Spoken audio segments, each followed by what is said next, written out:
Hey, just a little bit more about myself. My name is Wesley Brooks Claiborne, and I was born and raised in Murray, Kentucky. I told God when I turned 18, don't ever bring me back here. Moved to Lipscomb University in Nashville, played a little bit of soccer there, and then moved to Bowling Green for 4 years and did youth ministry, and then moved back to Murray, because that's what I get for telling God I wouldn't do that. So we moved back to Murray in 2012 and did campus ministry for 12 years at Murray State University. I ended up meeting Coach Dean Hood, who was the football coach at Murray State during COVID. You guys remember that thing? We met at Cracker Barrel, and we walked in with our masks on and sat down, and he looked at me in his coach voice. He said, "Are we going to do this?" And I said, "Sorry, coach." So we took off our masks and we had coffee. Don't tell anybody. For about 2 hours, and he invited me to be with the team in that time. So I spent 3 years with Murray State football team as their chaplain. And during that time, my wife and I kind of knew it was our season to make a transition. And so I had no idea what I was going to do. I had an undergraduate degree in Bible. I had about a third of an MDiv in Bible, and I've only worked for a local church. What in the world am I supposed to do other than let the Lord lead me to the next thing? And so I met with my area director, now my boss, who's over all of West Kentucky, and said, "Hey, can I work for you?" And he was like, "You bet you can." And so I started my journey with FCA in 2024 in the summer. So every school in Callaway, Graves, and Marshall counties is my responsibility to direct the ministry of FCA there, which basically means all the coaches and athletes are my responsibility in 9 school systems. That's about 6,000 athletes, about 6,000 athletes, 600 coaches, and we're just killing it. Kidding, that's also a joke. So trying to figure out what that looks like to minister to coaches and athletes. I love it. Coaches are my heart. I love being with a coach and getting to share that space with them and what that looks like for their journey, especially their journey with the Lord. So that's kind of how, that's what I'm doing today. I met Bart and the crew a while back and have been around and stuff for a while, and so love being here and stoked for the conversation. Here's kind of the way the next 3 nights are going to be framed, and I do need your help. Remember, I work with college students, high school students, middle school students, elementary students, and coaches. It doesn't bother me to be interrupted. We're good? My favorite FCA story, not my favorite, my favorite funny FCA story is my first day with the team. So I've been on staff with FCA for a month. I met a coach in Murray. He and I hit it off. He said, "Hey, how about you come teach our core values to our team?" So it's one of my favorite things to do is to go with a team, teach them their core values. And then I say the transition phrase, "Hey, I'm going to tell you what this core value means like as a follower of Jesus. If you want to stay in the room, I'd love for you to stay. If you don't, you can leave." They all stay, Jesus time. And so I'm about to do this, and I'm missing 2 guys. One of them now plays for the University of Nebraska. He plays football for Nebraska. And I said, "Jeremiah, where you at?" He was on the toilet about 6 feet that way, in an open toilet, and I'm just there. That's my first day on the job. So it doesn't bother me. Just interrupt me. It's fine. It doesn't matter a bit. That's just kind of life and every day for me. If I don't go home smelling like an athlete, I've had a bad day. And so I want hugs and all the things. So here's kind of our plan for the night and the next few nights, and we'll kind of see what the Lord has for us, and also where you all have. So tonight we're going to kind of start with what I would call just fundamental relationships. Especially working with high schoolers now as they transition to college. Just this kind of fundamental reality of building a relationship, maintaining a relationship, and growing a relationship becomes a really big deal. And in some ways, it's comical, the conversations I have about just how to talk to people. So we're going to try to do some relationship stuff and what it means to be a human tonight, because I want you to have some frameworks and tools, like Tim said, just to kind of walk away with and go, "Oh, that was helpful," or to walk away with and go, "That wasn't helpful. Here's kind of what I think." That's fine too. And so that's what we're going to do tonight. Tomorrow night, we're going to run it tools and technology. And by tools, I mean like tools. What in the world do we do with all of this thing? The thing. This is an old thing now. Do you guys remember? I grew up, you ready for this? I'm the last generation, by the way. You should be proud. I grew up with one of these. Green. Anybody grew up with one of those? It had butterflies and flowers on it. I also grew up with one of these. Hey, Bubba, go change the channel. Got it, Dad? That's all we got, Dad. I grew up with one of those. That is not what I have on my phone now, right? So I'm one of the last generations. So tomorrow night we're going to wrestle with that. What in the world do we do with the fact that I can buy a house without touching my phone? That's gnarly. That's really cool. And then Wednesday night, we're going to do, okay, what does all this actually have to do for forming us into the image of Jesus? Especially as we look at our children, grandchildren, young people, young adults, trying to kind of tie those dots together. So, big Stephen Covey fan. So, one of his principles is begin with the end in mind. So, I want to tell you where we're going to finish Tuesday night at about 7:30. We're going to finish right here. This is Andy Crouch. I'm going to show you a couple of his books in the next few days. He says that family is about the forming of persons. Pretty basic definition. And we could have lots of definitions of family, but I like this idea that our families are created, first husband and wife, and then, if the Lord allows, children. Family is created for the forming of persons. Forming not being creating, forming being then shaping. You know this, if you've been married for 5 minutes, you look different than you did 5 minutes ago. They're there all the time. Right? And then our children, same deal, right? We show up and you're like, you're still there. Now you're bigger, right? And so we wrestle with this all the time. So that's kind of the flow of the next few nights. If you have a Bible, we're going to jump in tonight at John chapter 1. Don't worry, I'll read it to you. We're going to start in John chapter 1, and I'll show you kind of how we get here. By the way, what did you think when you saw this? Anybody? Pokemon. That was a good one. Anyways. Bullseye. Any gun people over there? Death Star, that was good. Lifesaver. Simon. You guys remember Simon? Yeah, Simon. Okay. We'll get there in a couple of hours. John chapter 1. By the way, another thing. You're fine. I think fast and talk faster. Sorry. So just give me the nod. Give me the hey man, I didn't get any of that. I'll do it again. And so that's my fault. John chapter 1. In the beginning, which we should immediately think what? Genesis. By the way, this is my argument. Why is John not the first gospel? Am I the only one? Wouldn't that be so cool? Your Old Testament starts with in the beginning. Your New Testament starts with in the beginning. How cool would that be? I think I'm the only one. It's fine. In the beginning was the Word. We know this. And the Word was with God. The Word was God. He was with God in the beginning. Through him, who's him? Just say it, makes me feel better. Jesus, yeah. Through him, all things were made. Without him, nothing was made that has been made. In him was life. And that life was the light of all mankind. The light shines in the darkness, and the darkness does not overcome it. One of my favorite things to do with especially a group of athletes that are really good is that they think their life is in that room. Or they think their life is on that court. Or they think their life is getting that paycheck. And John's one of my favorite places kind of wrestle with this motif that John have of this is actually real life. That it's only in the name of Jesus. And so we get this, that Jesus is here. Skip down to verse 9. The true light that gives light to everyone was coming into the world. He was in the world, and the world was made through him. And though the world was made through him, the world did not recognize him. He came to that which was his own, but his own did not receive him. Which is very interesting, by the way. If any of your children ever walked up to you and be like, are you mine? That doesn't happen, right?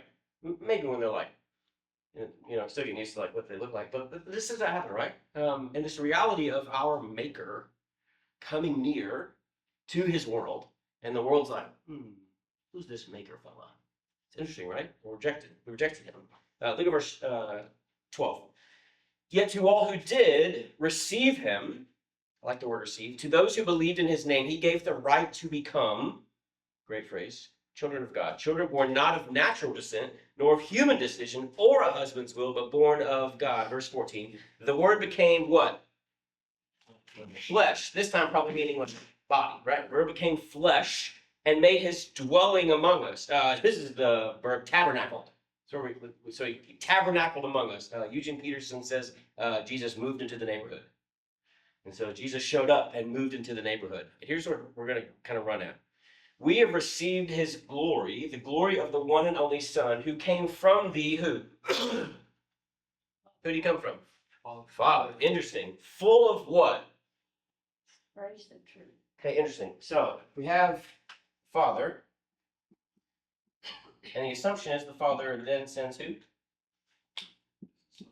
Yeah, the Son, Jesus. And later in John's Gospel, Jesus repeats this. You remember who Jesus is talking to? He says, "As the Father sent me, now I send you." Who's that? Disciples. Apostles. Is that, yeah, okay. Disciples. Okay. Yeah. Which raises a really cool question. Who's there? We are. This is a unity prayer to some degree. So John 17 talks about their unity, and then he says to those, whoever those are, that's us, years later. Now, here's what's really, really interesting as we begin to think about relationships, especially influencing relationships toward others in the way of Jesus. What if you run it backwards? How did you come to know who Jesus is? Did you know him? Or did you know Jesus face to face? Or did you get the report that they had? You got the report they had, right? They were the eyewitnesses. You weren't. So we run this one backwards. Go, oh yeah, we're them because them. How did they know? Did they talk to the Father face to face like Moses? No. Who did they talk to? And who's the only one who had seen the Father face to face? Jesus. Jesus, right. So, at ground zero, receive this, by the way, if you can. If not, it's totally fine. It doesn't bother me. How will your children see Jesus if they don't see him in you? The most logical, right? Like the most time they spend for a while is you. So if it's not going this way from them to you to them, I'm not going to get it. Now, this is where the beauty of the church comes in, right? The beauty of hopefully we have a community of believers that we gather with. At the same time, I still think God's plan A for raising up, discipling, passionate followers of Jesus is you. Parents, grandparents in the way of Jesus. And then the church becomes the best supplement in the world. Which, by the way, what did it say Jesus was full of? Not full of that. Yeah, grace. Grace and what? Truth. Yeah, grace and truth. All right, somebody tell me what it feels like to be in a space with lots of truth and a little bit or no grace. What does this feel like? Let's just say, let's go easy one. If it's at work, you're welcome. If it's at work, what does that feel like? In a work environment, you can make it up. Lots of truth, not a lot of grace. Another way to say that is lots of this and that, and less of, hey, how are you? What's that feel like? I feel like you can't make mistakes. 100%.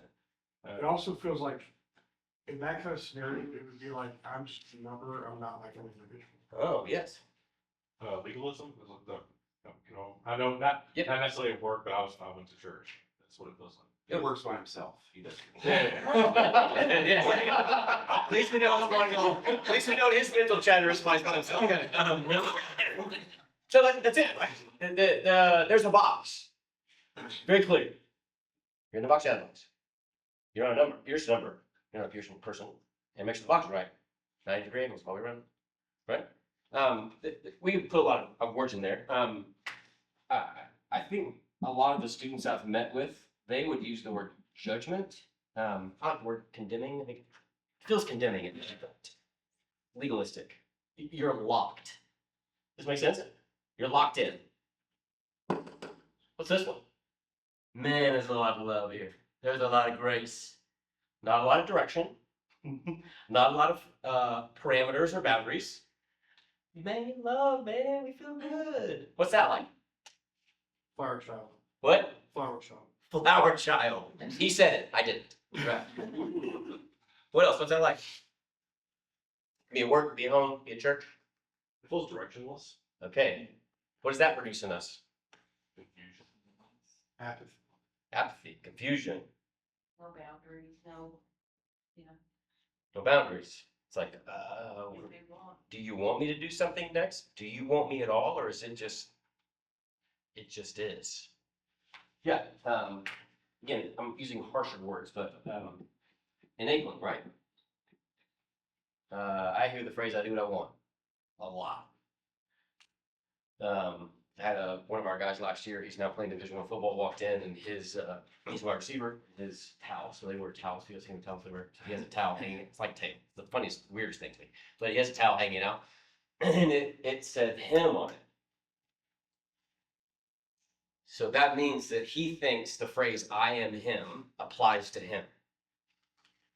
This coach loves the Lord. The coach played in the NFL. And the coach said, office, now. And I was like, oh, yay. So I'm trying to go in. And I'm like, please let me listen. He wouldn't let me listen that time. But I got to hear the conversation after. But what he had kind of come to is that I'm so good, it doesn't matter what anybody else thinks, I'm the guy. But here's the problem. That's because what home life is you're the best. So that's true. But what had happened? He'd been able to say, to do whatever he had wanted to do. Because he looked a certain way, could act a certain way. Even at school, he was getting out of things consistently he never should have gotten out of. One, he'd been able to do so. It's this one. Not a lot of grace, not a lot of truth. What's that feel like? Confusion? What? Confusion? 100%. Despair. Why? Despair. I heard you. Despair. What'd you say? Impossible. Well, it's impossible, right? It's like, hey, rock with this marker, but don't take the lid off. Thanks, right? We put a lot of words in here, right? At some point, it becomes passive. Passivity. It's just here. It's the great sigh. My wife, she would allow me to tell this story because I've told it before. Don't throw shade. Don't throw shade. She grew up in a sighing family. Raise your hand if you're in a sigh. No, don't do that. They sigh. And who picked up on it first? Our son. So now our son, when things happen, he goes, well, that's this moment where he doesn't have enough relational connection with someone that when they ask him to do it, he feels like he should. It also may be way too vague, and he doesn't have the mental bandwidth to create this solution. So what comes out? Sigh. Just the space he lives in, right? What's this one? What's that feel like?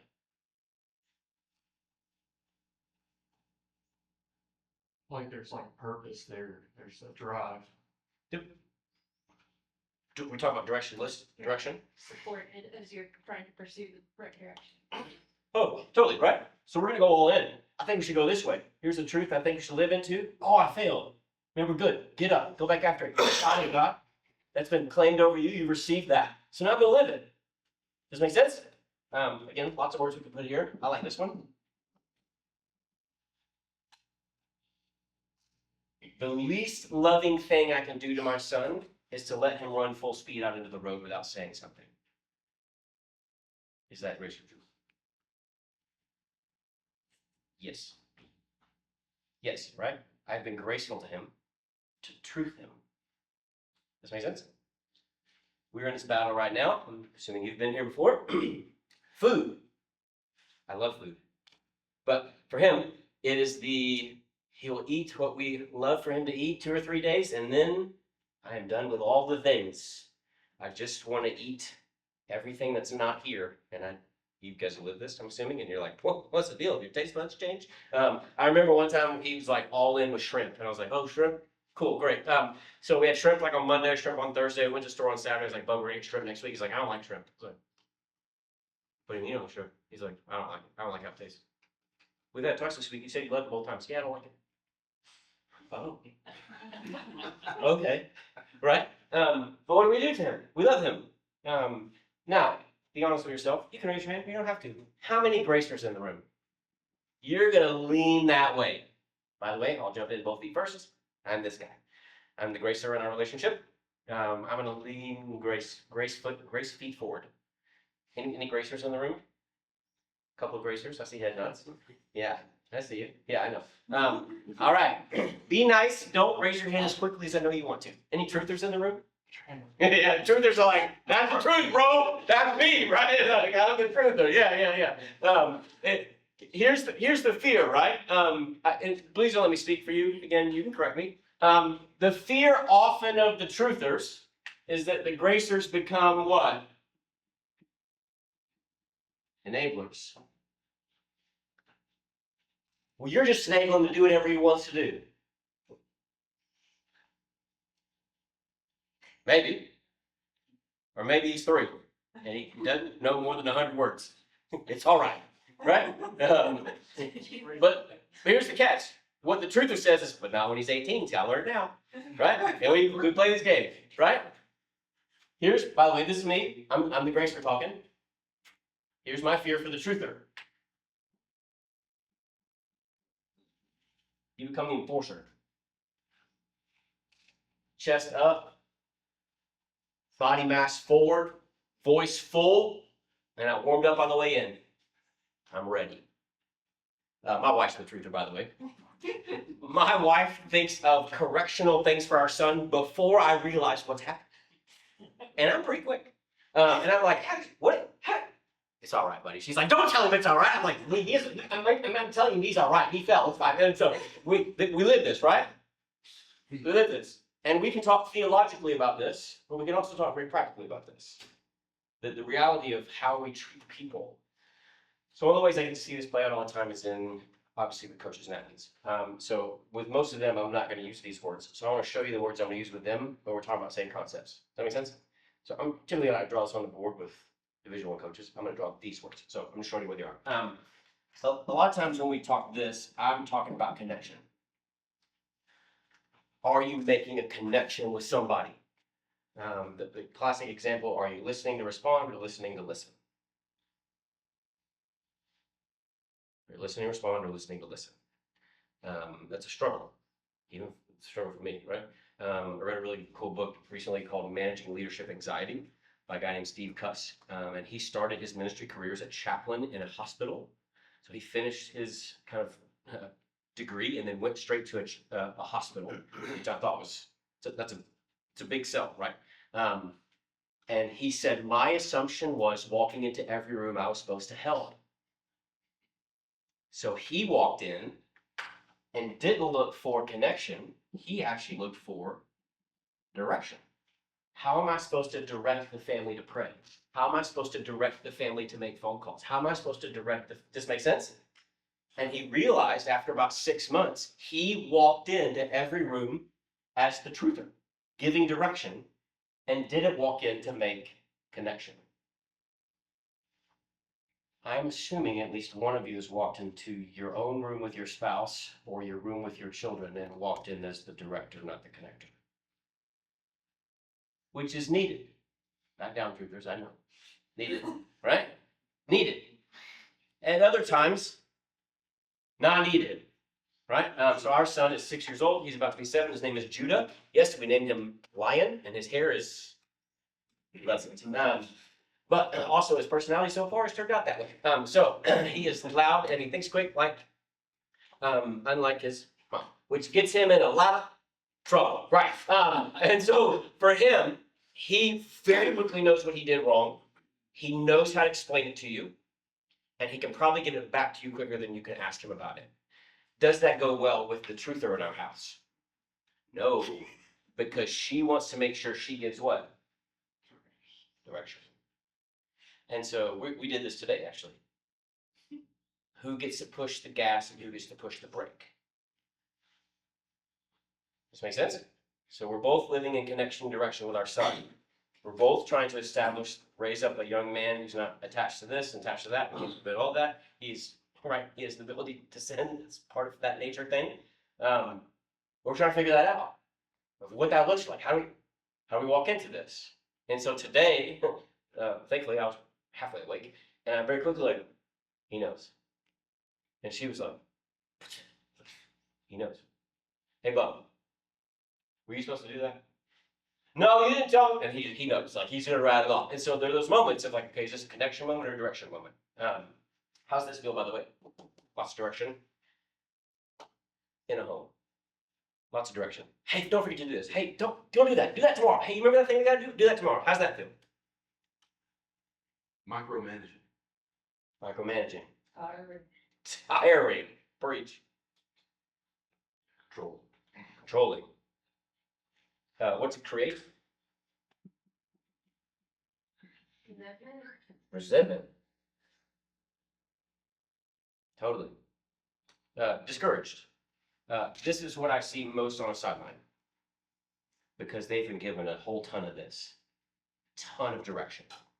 And all they need is one coach to say, hey man, I'm glad you're here. Keep working on it. And then you get right back on. Sometimes it's one sentence that takes 10 seconds to move them from a, hey, I might quit. Or hey, hard things in life aren't worth it. Or hey, nobody sees me and relationships aren't worth it. Does this make sense? And we can do this in our home, right? What's this one, by the way? Lots of connection. Feel super connected. Feel, man, like people know me. Like, this is great. What's a positive way? What's a positive thing about that? Feel connected. What's a positive? You can't be high, with hospitality or welcoming. Yep, super high on hospitality. I'm gonna probably say that's a part of the ethos here. My assumption. High hospitality. You're also a little superficial with me. Okay, how's that? It's like all these people, like, I'm a part of this family, but I haven't contributed to this family. Yeah. Maybe in a meaningful way. Yeah. In a common way, it can become movie cozy. Where like you ever watch a movie, you feel kind of warm, like you have those warm emotions. You're like, I don't know them. Why do I feel this way? What's good screenwriting, right? And you're like, it's weird, but it can feel like that. By the way, your church is on here somewhere. We'll fill in the other two. Then I'll let you decide. We don't have to talk. Right. This one, same as here, right? If ain't nothing happening, like apathy, we talk about that. Apathy shows up. Like, why? Sure, whatever, doesn't matter. This one's my favorite. I get 2 teams that get to train their leaders. This is always the goal. Do they feel empowered? Do they walk out of the room with a coach and me, and they believe that they have everything? They believe they can do what we've asked them to do, and we've given them the tools to do it. That's the goal. But that only happens when I know their name, I know their story, and we've made stories together.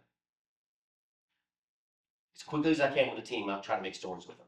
So whether that's letting them make fun of me, which happens constantly, go out and I shoot and let them just whoop me, but we're making stories. So now it's not I know your name, it's not just I know your story, now we have stories together. This one's also got to be true. When is the first time I asked them a challenging question? Hey man, the other day you lit up coach. Does he usually let you do that? I was just curious. Yeah, man, he lets me do that. Man, it's very interesting. Do you just do that at home? Yeah, usually I kind of give it to my dad. Oh, okay, that makes sense. I had that conversation. I'm not making it up. That's a real conversation. And so, does this make sense? So the goal is always this direction. Fun fact, we won't talk about this. Your church is on here somewhere. And a lot of times, it's good leadership. A church will naturally do this little thing.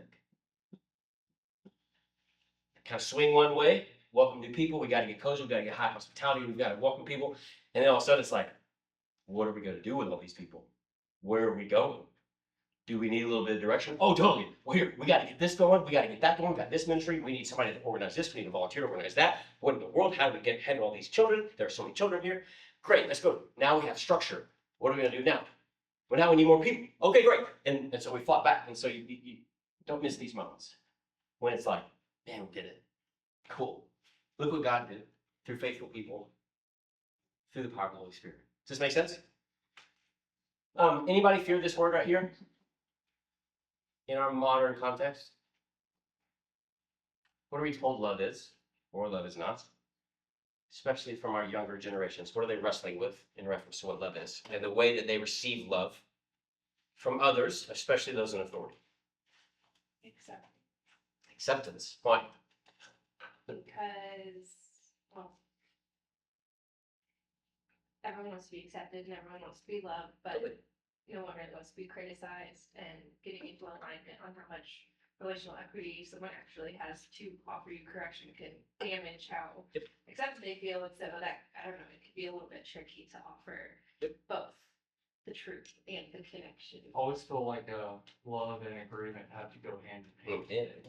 Agreement is more what I was, it's like, can you still be loved and still walk a road towards somewhere if you don't agree on everything, or if there's fundamental questions that you may not align on, or this or that. In the church setting, it becomes, with the Sulphur, our history has been one of a lot of people have come to Sulphur to get away from the bottom right corner. That's right. And if we swung anywhere, we swung top left too far. And trying to have that balance of love or empowerment, whatever, grace and truth, and what have you. But people coming here with not just disagreements necessarily, but profound, sometimes trauma that was years in the making, and literally takes years to heal. So how do you balance where there's some people that literally probably need top left? Yep. And then there's others that clearly need, top right, or even direction in general. Yes. And truth. So that's just a balancing act of a body. And I would say, like, from a family standpoint, this is where we are with connection and direction. One, girls are different than boys. I've learned that one. And two, we're dealing kind of with adoption. And so connection, I'm high on connection with my biological kids, and I'm lower on connection with my adopted kids. And so we're dealing with kids in the same household with the same parents and the same otherwise system, and they're in very different spots. And that's a somewhat chaotic thing, because my wife and I have the grace, truth, enabler, enforcer, and clearly the enforcer at our house, and everybody knows it. And so it's just interesting. Church or family, whichever way we talk about it. Well, if to add on to that, I was gonna say this earlier, that it depends on the child. There's Yeah. a child I'm more the truther for, and there's a Right. child I'm more the gracer for. Right. Was worse a few years ago. I'm sure we have hard years ahead of us too, and so in one way it caused my wife and I to butt heads, Yeah. but also it's balanced out some. Yeah. And so, I don't know, it's always a balance of, we're always trying to balance that out. Yep. With each kind of thing that we're doing as a. No, it's great. And for us, it's moment based. Yes. And Yeah, for so the hard line's not my wife. I'm the hard line. She's just first line off. So she's quicker to the truth. But when he's not pulling back, we're done. Because I won't stand up, we're done. And so, yes. And then the children. Yeah, go ahead. I was just curious, like, I feel like in every other aspect of my life, I'm 100% a truther, and he's 100% a connector, I would say. But with our kids, like, I am all connection. I don't know what it is, like, but he's all truth with and there's a little gray there, but it's just, is that common? Yes, I have a great story. Can I? Okay, yeah, go ahead. Yes, yeah, it's a great story. The coach I was talking about earlier, he is he's a truther, just in general. It sounds so terrible to call someone that. I'm not trying to put him in a corner. That's who he is. But with his team, there's no coach I work with that loves his team better. None. But when you go home, you know the number one person that struggles with him being a truther? His third son.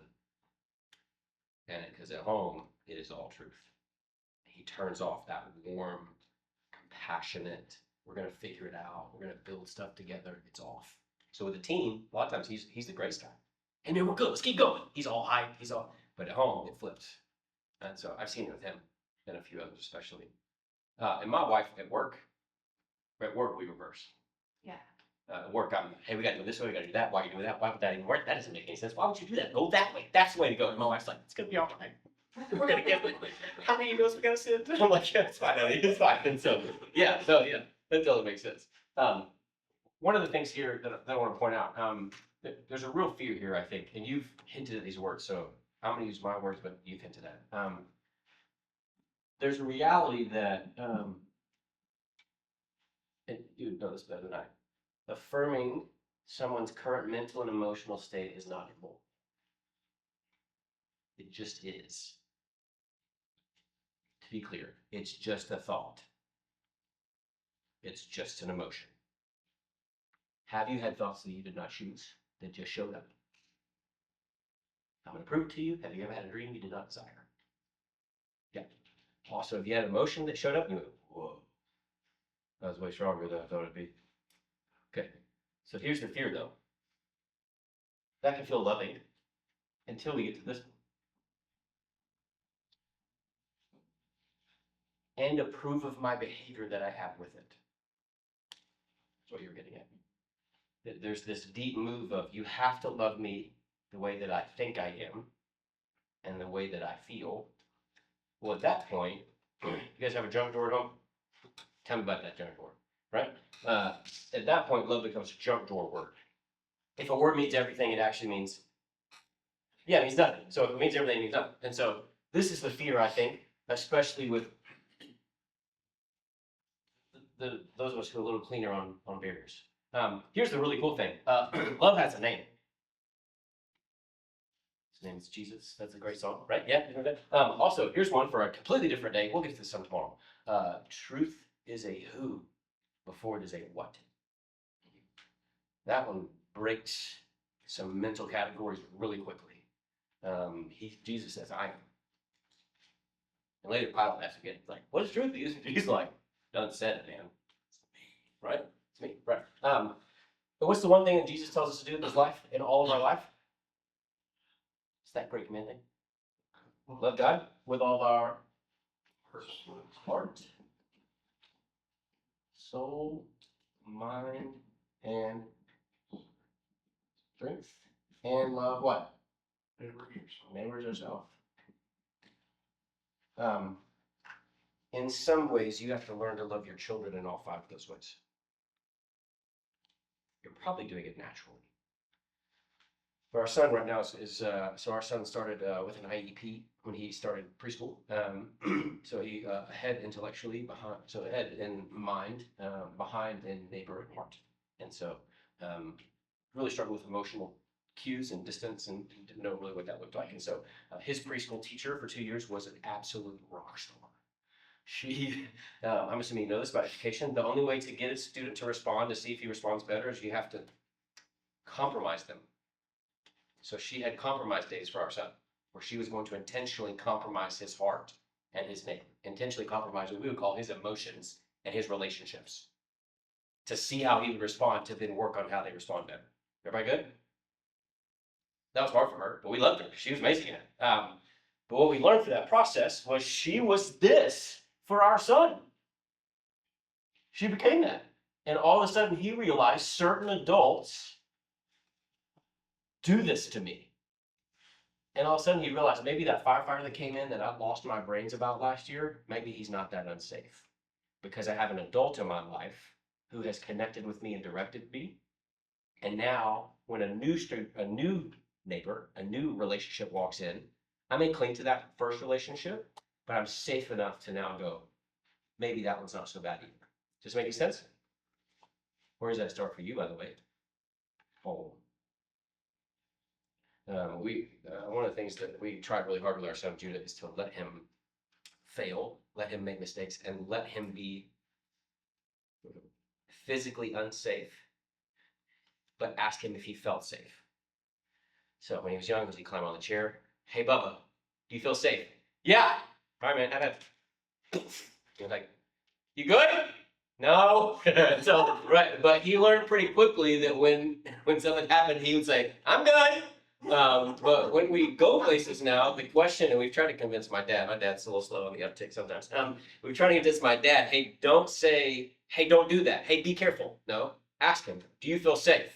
Yeah, I feel safe. Cool, why do you feel safe? Pretty solid win, Dad. I'm like, all right, sounds good. That's fine.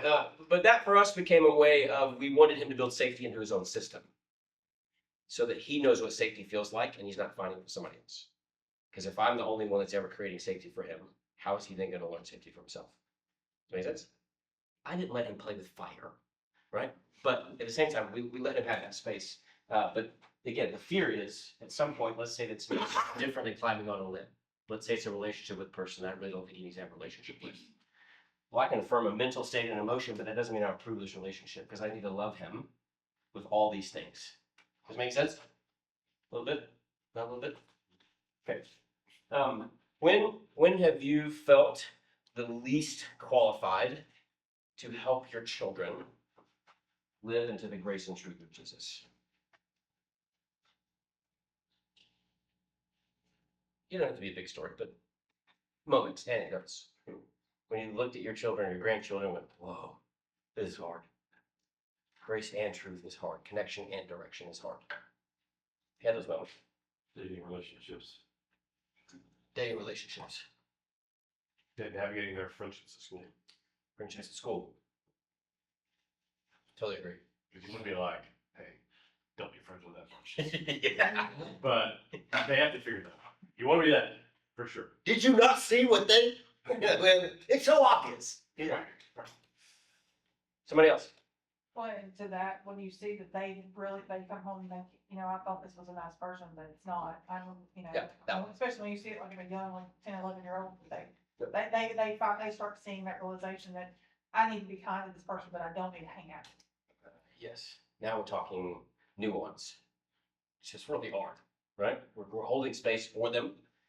Or it's not just when you're a kid's older. I mean, that happens too. It's like, you want to be loving, but also, why are you doing that? Yeah. Hey man, stop.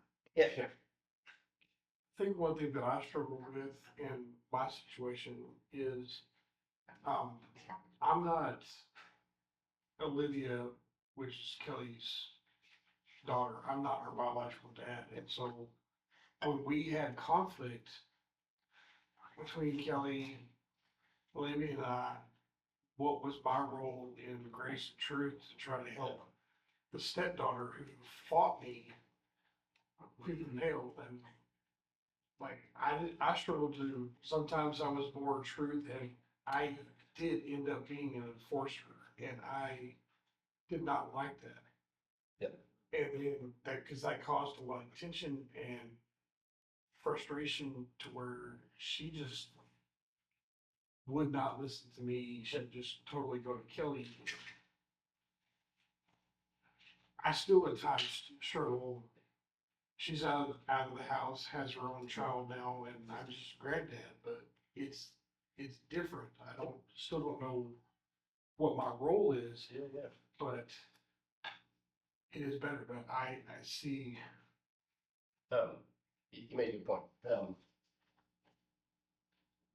It's hard to put quantitative measures on qualitative relationships.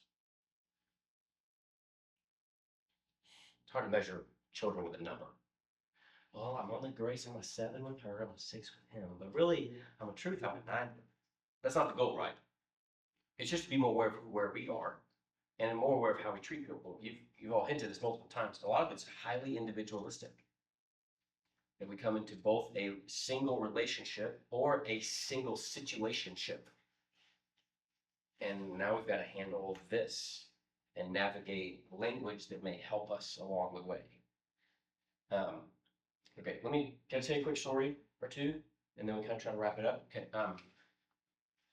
So, two quick stories. The point is this.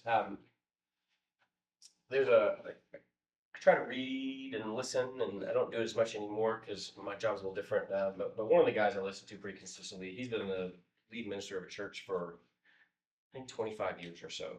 And all 3 of his children are out of the house. And so he went back to them, I think it's sometime last year when they all finally out of the house, and just kind of asked them like, hey, your entire lives, I've been in front of 10,000 people every Sunday.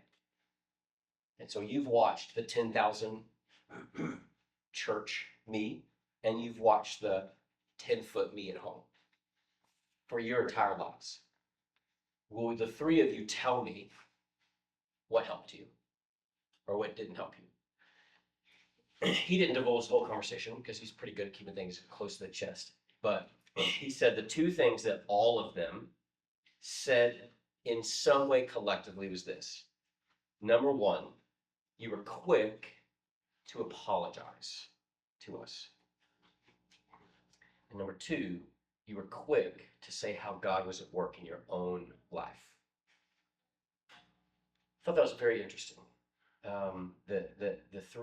All three of his children kind of came to some closeness of that. That in some ways you were quick to kind of, say the direction God was leading you in your life. Like, here's what I think we've been listening to the Lord. He's always been trusting me, and also quick to reestablish connection when you messed up. That was very interesting. And again, that's not holistic. We're not all in that paradigm, but that was good for me to hear. Of like, are there things I just need to move toward quickly? Because this can feel overwhelming. This can feel overwhelming. But are there a few things I need to move toward quickly with our 6-year-old? So for Judah, very quick to apologize. And again, apologies are different. They look different ways. But also Heather and I have tried when things that we especially directly pray for, that the Lord directly answers, we sit him down and we show him, hey buddy, we prayed for this and this is what the Lord did. Or hey buddy, we've been praying for this person and they've gotten better. Or hey buddy, so we've tried to kind of claim in his life that we believe God is intimately and intentionally at work in the world. And so we're going to show him that as kind of the Lord leads us those ways. And that's just stuff that, again, that please don't hear me saying we're great at it. Those are just simple things for me because I can live in the complex. I like the complex. I like the drawings. I need something to do tonight or I'm going to live in theory. Well, that for us became pretty quick. Okay, what can we do quickly? Hey man, I'm sorry. Reestablish connection. And then number 2, quickly kind of say, here's how the Lord's been directing us and leading us in our life.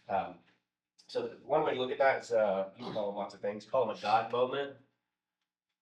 It's not great. You can call it something else. But what do you do when a moment stops you? And so there's this reality of like, what did you hear? And then what do you need to do? I think in some ways this is a really good paradigm of how to just tell your children or even your friends, hey, here's how the Lord, here's what I read, here's a conversation I had. It just gives us these paradigms of, hey, when you have those God moments, share them. So the intent is that you live a slinky life, right? Where you're always having these God moments. But the beauty is when you have a small human, it's a very small human, you get back up here and then you tell them. That's supposed to be a thought level. It's not great.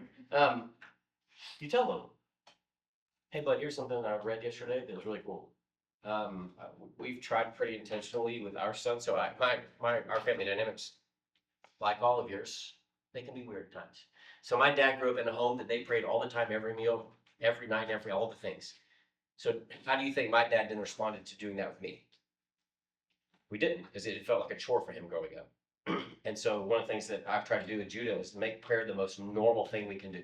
I'm not great at it. I'm not perfect at it in any means, but I try really hard.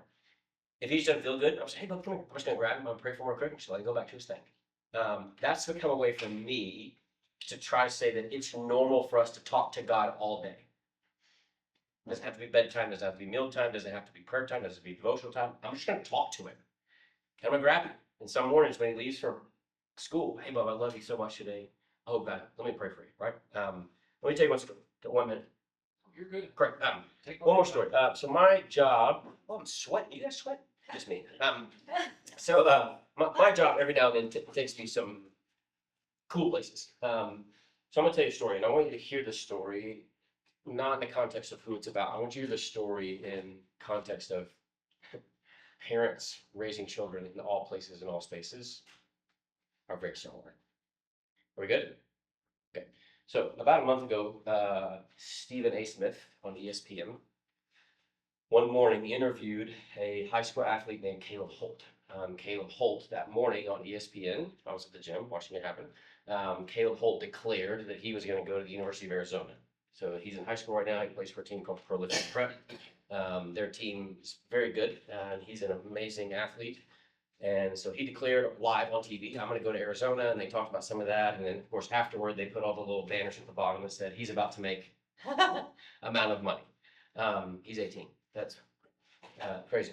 So that was a Tuesday, I think. 3 days before that, I sat and watched Caleb at a game, and I sat with his parents. And so I was listening to them just talk about pregame stuff, what was happening, and I looked at his dad, who's an incredible man. I looked at his dad and I said, I need you to tell me how you've been praying for your son in this season. I'm assuming the phone calls are crazy. I'm assuming the conversations are conversations you would have never dreamed of 8 years ago. And he had even know anybody that has like the most natural smile, like he's just that guy, smiles, his face just smiles without him smiling. And he smiled at me real big. He said, "You bet, bro." And then here's what he said after that. He said exactly what I think all of you would say if I asked you what you prayed for your children today. He said absolutely nothing different. Nothing. Man, I just want to be faithful to him. I want him to love people. I want him to love the Lord. I want him to know, live in a relationship with Jesus. He said all the normal things. And so for me, I can look at athletes like that and go, man, look at them.